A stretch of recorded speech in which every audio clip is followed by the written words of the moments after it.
Hello guys, welcome to my channel Baba computer classes. और आज की क्लास में हम बात करने वाले हैं हमारे फंक्शंस की, जो हमारे कुछ रह गए थे। तो सबसे पहले चलो बात करते हैं। हमने सम, प्रोडक्ट, मोड और स्क्वायर रूट इसको कर लिया था, ठीक है। तो हमारा नेक्स्ट जो हमारा फंक्शन है वो है हमारा इंट। इंट का मतलब होता है इंटीजर वैल्यू। ये हमको इंटीजर वैल्यू हमको प्रोवाइड करता है। इंटीजर कैसे? अब जैसे यहाँ 75, 24, 55 ये हमारी ऑलरेडी इंटीजर वैल्यू है। अगर हमारी जो कोई फ्रैक्शन वैल्यू होती है उसका इंटीजर वैल्यू हमारा क्या रहेगा। कई बार क्वेश्चन ये आ जाता है, हमको वैल्यू दे दी जाती है और ये जो हमारा फंक्शन है वो पूछ लिया जाता है कि इसके थ्रू इसका रिजल्ट क्या होगा। तो वहाँ हम उसको कैलकुलेट कैसे करें।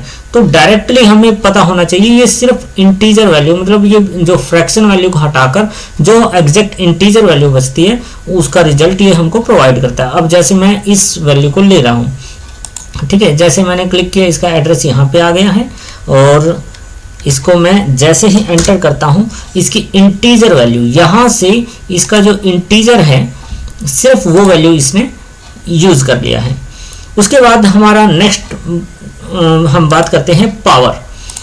पावर, अब हर एक कोई भी हमारा डिजिट है उसकी पावर को कैलकुलेट करके जो रिजल्टेंट आता है हमारा, ये उस चीज़ को कवर करता है। अब जैसे सपोज करो हम पावर की वैल्यू ले रहे हैं 2, ठीक है।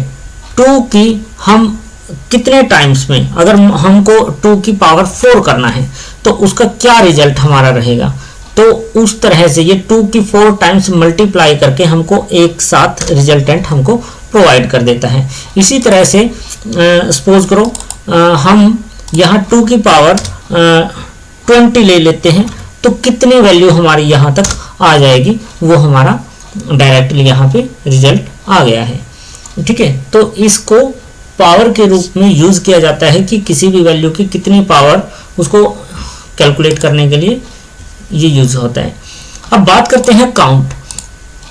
काउंट से ही हमको पता चल रहा है, काउंट मतलब किसी चीज को काउंटिंग करना, गिनना। तो काउंट हमारा वैल्यू, हमारे जो कितने सेल हैं, कितनी हमने वैल्यू को लिया है उसको काउंट करने के लिए। अब सपोज करो यहाँ है, एकदम से मैं काउंट नहीं कर रहा ये कितने सारे हैं, तो इनको मेरे को काउंट करना है। तो उसके लिए मैं क्या करता हूँ, उन वैल्यूज को एक तरह से सिलेक्ट कर देता हूँ, ठीक है। मैंने इतने वैल्यू ये सिलेक्ट कर ली और इसको ब्रैकेट में बंद करके, और मैं जैसे ही एंटर करता हूँ मेरे को पता चल जाता है मेरे ये 20 सेल थे। यहाँ पे जो सेल की संख्या थी वो हमारी क्या रही, 20 रही, ठीक है। अब नेक्स्ट हम बात कर रहे हैं एवरेज। एवरेज हर कोई निकालता है, मैथ में हम एवरेज निकालते हैं, सेम वही फंडा है। एवरेज के लिए ये क्या करता है, जितने टोटल नंबर ऑफ वैल्यूज होती है उसका टोटल सम और divide by total number of, वो जो हमारी काउंटिंग है उसे हम डिवाइड कर देते हैं। तो इस तरह से मान लो मैंने ये जितने भी यहाँ है, एक रेंज जो आपको पता है कि ये इसको रेंज बोला जाता है, मैंने सिलेक्ट कर लिए हैं यहाँ से यहाँ तक, और इसको मैं जैसे ही एंटर करता हूँ ये मेरा एवरेज वैल्यू आ गई। कि इसने क्या किया, इन सभी वैल्यूज को टोटल किया और इन सभी वैल्यूज की काउंटिंग करके, जैसे 1 2 3 4 5 3 ये 15 हमारे सेल थे, और इन 15 सेल की वैल्यू को इसने कैलकुलेट किया और डिवाइड बाय 15 कर दिया। तो जो भी हमारा एवरेज वैल्यू निकल के आई वो आपके सामने ये शो कर देगा। अब सबसे ज़्यादा इम्पोर्टेंट, बहुत ही ज़्यादा इम्पोर्टेंट जो है हमारा, ये कई बार एग्जाम में ये पूछे गए हैं, एक सेलिंग और एक फ्लोर। सेलिंग फ्लोर में थोड़ा सा डिफरेंस होता है, वो आप जानिए क्या क्या होता है। सेलिंग हम राउंडेड नियरेस्ट वैल्यू इसके अंदर हम लेते हैं। जैसे जो हमारा सेलिंग के अंदर क्या होता है, मैं एक बार आपको करके दिखा देता हूँ। सेलिंग में क्या होता है, देखिए सेलिंग के अंदर क्या होता है बेसिक, कोई भी मान लो मैंने ये 52 वैल्यू ली, ठीक है, कोमा लगा के, और कोई भी एग्जामिनर वैल्यू दे देता है कि ये 52 वैल्यू है, और साथ में कोई दूसरी ऐसे कोमा लगाकर दूसरी वैल्यू दे देता है, और उससे हमको रिजल्टेंट पूछता है कि इसका क्या रिजल्ट आएगा। अब ये क्या करता है, सेलिंग 25 का मल्टीपल, मतलब नियरेस्ट मल्टीपल जो इस वैल्यू से ग्रेटर होगा और इसका मल्टीपल होगा, ठीक है। सेलिंग के अंदर क्या होगा, जो ये हमारा नंबर है, डिवाइजर है, तो इससे इसका मल्टीपल, हमारा इसका मल्टीपल होना चाहिए, और इस से लार्जेस्ट वो वैल्यू होगी जो इसके नियरेस्ट होगी, ठीक है। अब इससे लार्जेस्ट और इसका मल्टीपल, तो जैसे ही हम इसको एंटर करते हैं तो 75 जो वैल्यू है इससे लार्जेस्ट है और इसका मल्टीपल है।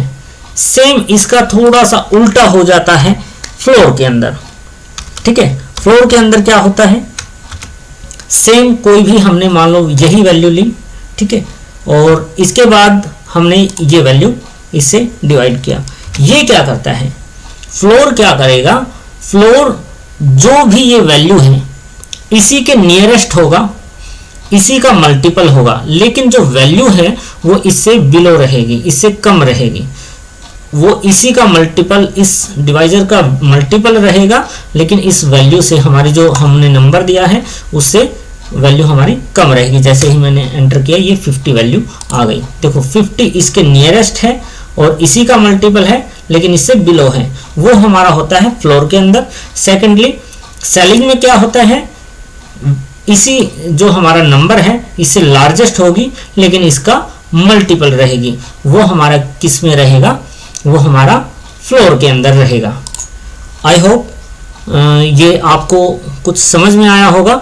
अगर आपको ये अच्छा लगा है तो लाइक ज़रूर करना इस वीडियो को, और चैनल से जुड़े रहने के लिए इसको सब्सक्राइब कर सकते हैं, और बेल आइकन को दबा लीजिए ताकि हमारी जब भी न्यू वीडियोस आती है तो उसका नोटिफिकेशन आपके पास आ जाएगा।